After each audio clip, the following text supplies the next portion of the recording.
সকাল থেকেই শিবরাত্রি চলছে, আজ বিকেল অবধি। স্বভাবতই আজ আমি অফিস যাওয়ার পথেই পূজা অর্চনা করে অফিস ঢুকবো এই চিন্তাভাবনা নিয়েই সকালবেলা বেরিয়েছিলাম। কিন্তু বিষয়টা হলো কি, 1 প্যাকেট দুধ আমি কি করে ঢালবো? আমি ঘটিই নিয়ে যাইনি।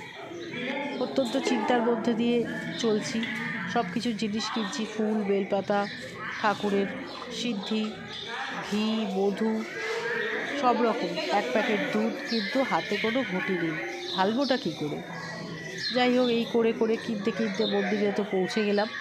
মন্দিরে পৌঁছে গিয়ে অনেক লাইন, সবাই লাইন দিয়ে পূজা দিচ্ছে, আমিও তার মধ্যে প্রবেশ করলাম। খুব সুন্দর নিষ্ঠা ভরে পুজো দিলাম।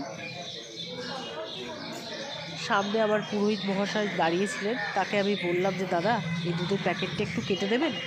সঙ্গে সঙ্গে তিনি একটি ঝাঁ চকচকে ঘটি এনে উপস্থিত করলেন এবং নিজেই দুধটিকে ঢেলে তার মধ্যে সিদ্ধি দিয়ে আরও নানা রকমের জিনিসপত্র দিয়ে সুন্দরভাবে তৈরি করে আমার ঢালার জন্য বাবার মাথায় সহযোগিতার হাতটি বাড়িয়ে দিলেন। আমি অনুধাবন করলাম, শিব ঠাকুর হয়তো কোথাও না কোথাও আমার সারা বাসের চিন্তাভাবনাটা শুনেছিলেন যে আমি তো ঘটি আনিনি, কীভাবে বাবার মাথায় জল ঢালবো। ওম নমঃ শিবায়।